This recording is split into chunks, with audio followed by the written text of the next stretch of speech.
Hi! About a month ago, I made a montage featuring me going for silly Springtrap orbital plays when he released, and while I had a lot of fun making it, and initially I absolutely loved the chapter and thought it was a complete home run for DBD, it was becoming increasingly clear to me by the end of that video's creation that the chapter, and Springtrap especially, had some issues that made it overall not my favorite. Now, before I start nitpicking and getting into what I believe to be flawed aspects of the chapter, I want to get very clear that while most of this video will be me criticizing it, I still on the whole think that the FNAF chapter is pretty damn good, both as just the chapter itself and for what it did for Dead by Daylight. I don't think Dead by Daylight was necessarily close to dying off before FNAF, but it certainly wasn't looking amazing. Then, FNAF came out and a ton of new players got introduced to the game, and we saw what, if I remember correctly, was the highest player count in the game's history. Thanks to FNAF, I think we can all agree that Dead by Daylight is without a doubt here to stay for a good while longer, and even if I hated everything else about the update, which, to be clear, I don't, the chapter bringing so much excitement back to the game, I think more than makes it overall a good thing for Dead by Daylight. And if we set aside gameplay issues that I might have and only look at aesthetics, this release is a 10 out of 10 across the board. Even as someone who only recently got into FNAF by watching some lore videos because I heard Springtrap was coming, and I decided to finally throw in the towel and give them a go, I really like a lot of the little references they threw into pretty much every aspect of this chapter. The map, especially while not perfect gameplay wise, is aesthetically phenomenal. Even just the lobby screen with Springtrap has cute little references in it, and I honestly love them. The only way this chapter could aesthetically be any better is if they included a reference to that stupid pose in FNAF 3 that Springtrap does when he's staring at you through the office window that made me choke laughing when I first saw it, but again, everything else, fantastic.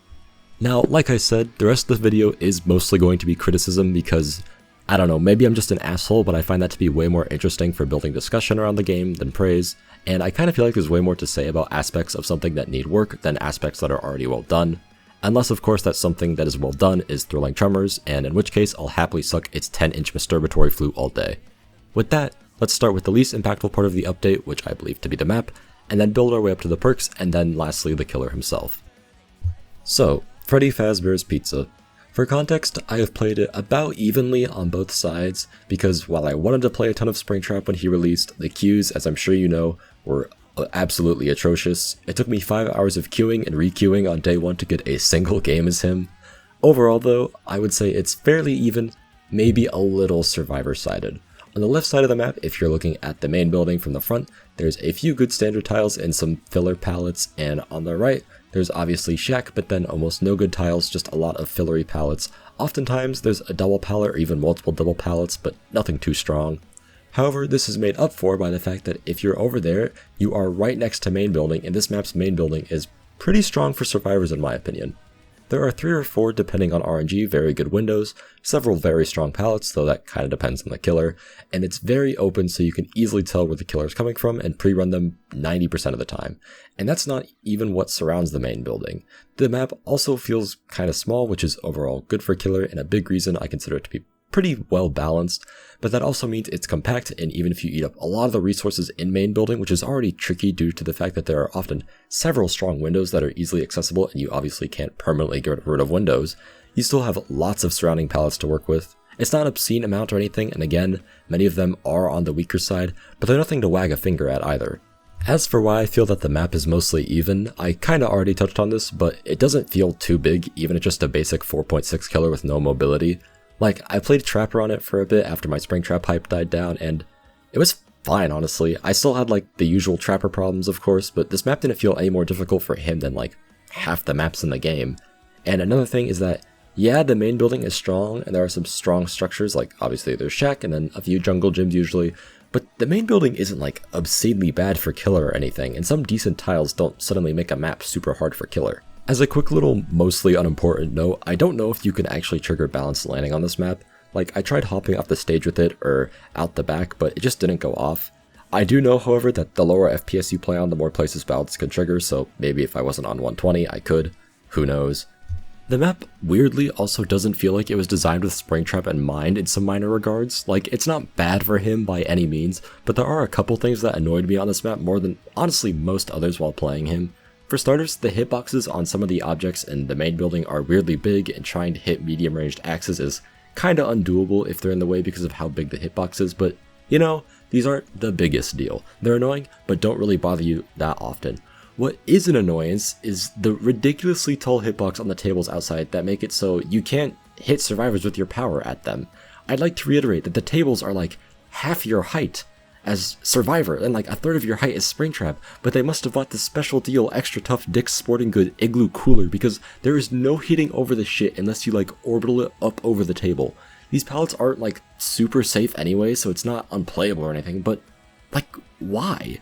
It's just one of those things that I can't understand how they didn't catch it before shipping it out. Like, while I'm not super in love with Springtrap anymore, I really do think everything else about this killer and kind of this map felt like they had tested it to death.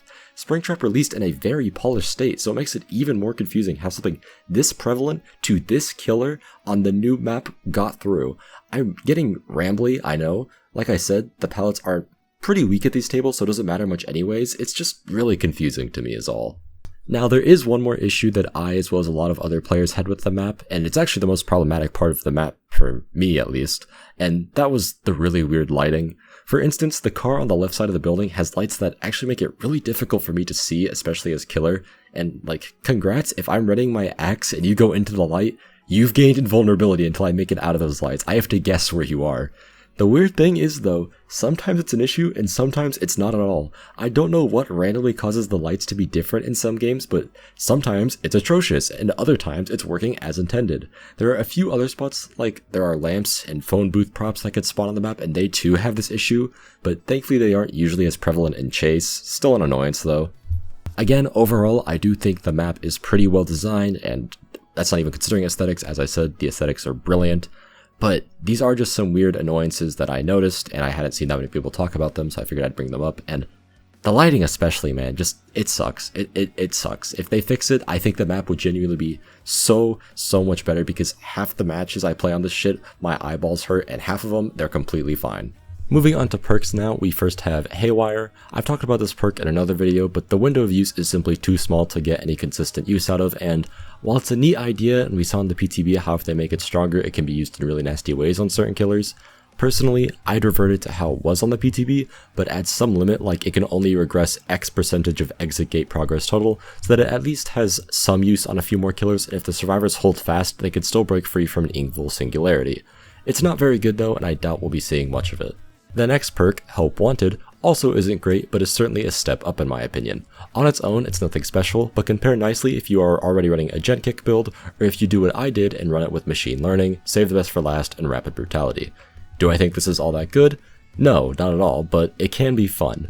I'll admit I'm biased as hell though, because I once had this pay off massively, but even I can acknowledge that the perk isn't super great.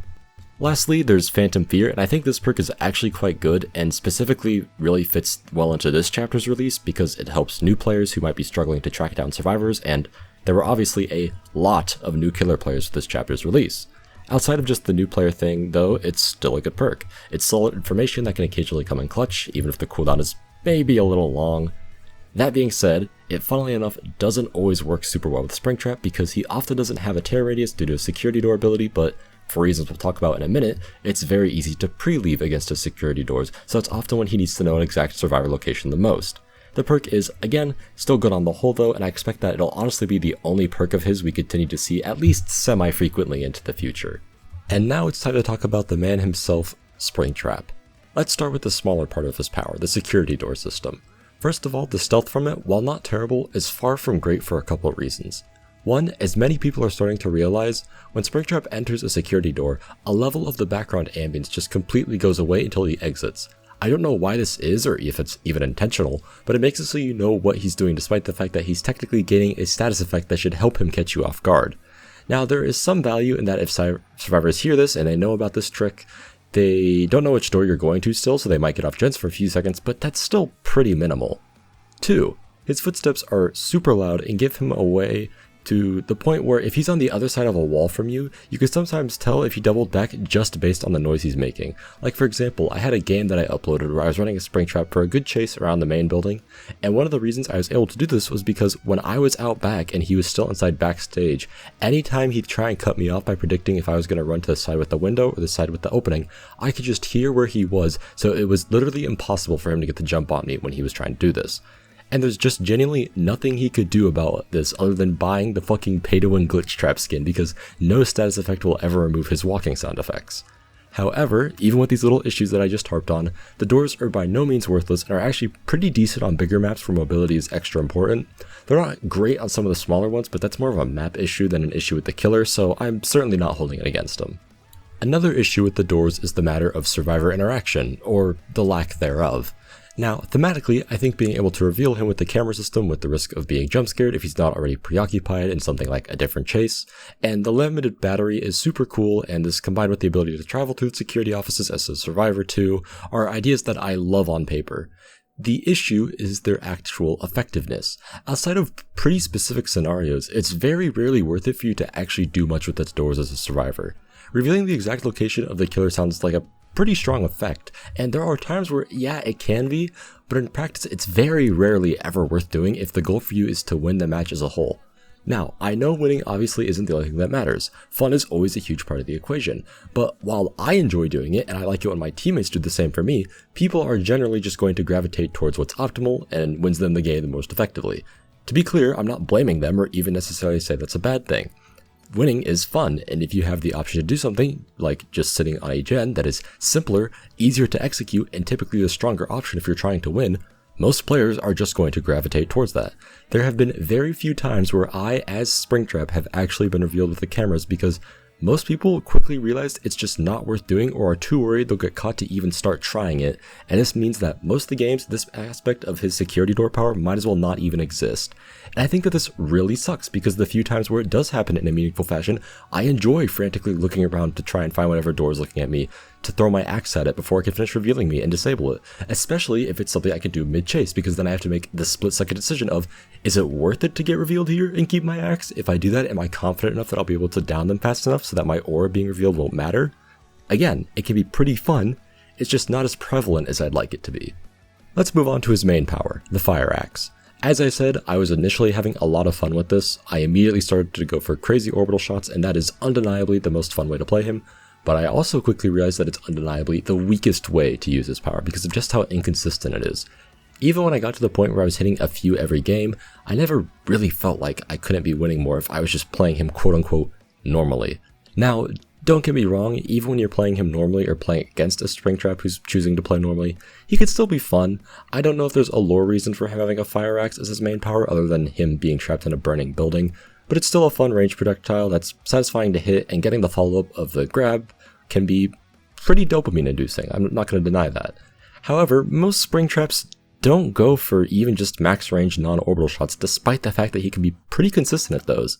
They play him in the most boring way possible of just using his axe to zone you and guarantee the hit, and just like the security door issue, this undoubtedly is the most effective and easiest way to play Springtrap, so I don't even remotely blame people, especially a lot of the new players who are just getting into Dead by Daylight because of the FNAF release, for just sticking with it and nothing else. It ends up making him just a more boring huntress in a lot of cases because his projectile flies even faster and he loses almost no distance whether he misses or hits you, so you have even less chance to react to it and make a play up close, and from range, most Springtraps just won't try to hit you. It makes it so that a lot of my games against him are already starting to feel samey, though this is also probably just due to the fact that I've played against him so much due to how popular he was, and still kinda is. Unfortunately, the thing is, I don't think there's really any way to change or fix this. If they did something like make the projectile bigger the longer it's in the air, which is a suggestion that I've seen before, not only would the axe be less satisfying and have a lower skill cap, there would also be the issue of now the axe is hurt even more by other collision getting in the way. So in some instances, it might actually be worse, which I don't think would be good either since in my opinion he's only like a B tier killer. And I'm not bringing this up because I think Springtrap desperately needs changes or anything. He's fine, and even if I don't love him anymore, I do still get enjoyment out of playing him. I just personally feel like my enjoyment has fallen off pretty hard from what it used to be, especially when going against him. Like I said though, I still do overall quite like this chapter, so I want to end on another 3 high notes. 1. Springtrap's chase music is just really good.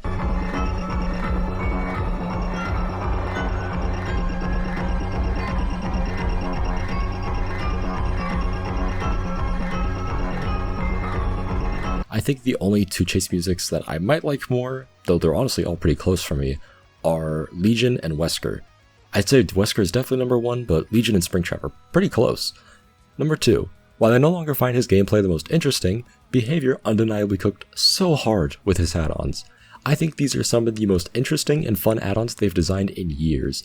Nothing's overpowered, but plenty of them shake up his gameplay in a way that made me actually interested in learning what all of them do because of how they affect survivor and killer gameplay noticeably. And I think hitting that sweet spot of having many balanced but distinct and gameplay altering add-ons on just one killer is very impressive and something I commend Behavior for big time. I think they also made the right choice in making it so that a little indicator pops up in the bottom right of the screen to alert the survivors when many of these add-ons are in play, because lots of these are haste add-ons, and haste is very powerful, but I think the add-ons are pretty balanced if you can know that they're in play before you get caught off guard by them, so I think this was perfect. Good job, Behavior. My personal favorite add-ons are the loot bag, because I had lots of fun going out of my way to 8-hook everyone so that I could make a last second Blood Warden and loot bag play that completely caught everyone off guard while they were still learning about the add-on's existence and they were all worried about Haywire, so the gates would always be open. And I also really like the menu add-on because my axe spent a lot of time lodged in the walls and the ground as I tried to improve with my orbital abilities. That, and it pairs really nicely with other add-ons that encourage you to throw out your axe into the environment like Endo CPU or Foxy's Hook. All in all, I'd say his add-ons are absolutely fantastic after the adjustments they got, even if some of the nerfs were maybe a little overkill. And lastly, number 3, I really like that he sorta has two modes of holding the axe and not holding the axe, and I also like how the latter mode varies a lot with add-ons, despite the fact that's technically him on cooldown, but not to the point where it's horribly confusing for unfamiliar players. I really hope Behavior experiments more with this kind of killer design that's not necessarily like Vecna or Dracula, who have a bunch of individual powers, but more so killers who are still effective and have unique little gimmicks to when their power is on cooldown, and maybe in return, their power itself isn't as strong. I think that this is way more interesting than killers like Chucky, who are kind of mostly balanced around the fact that their power is really lethal, and sometimes it just feels like you can't avoid it, but they have a cooldown, and during their cooldown, their effectiveness drops so significantly that they're basically just waiting for it to come back. But that's pretty much all of my thoughts on the FNAF chapter. It's nothing revolutionary, but at the end of the day, I'm still overall fond of it despite its flaws.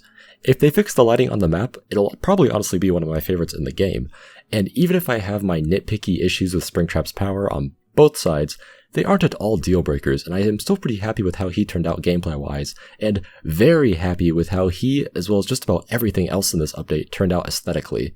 Feel free to let me know how you feel about this update, but more importantly, please let me know if there's an actually good lore reason for him to have a fire axe, and that isn't just, he was in a burning building, Lamau.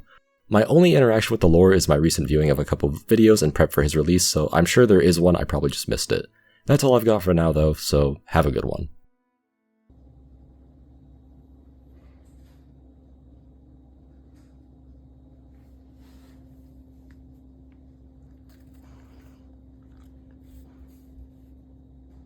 Alright. Good boy.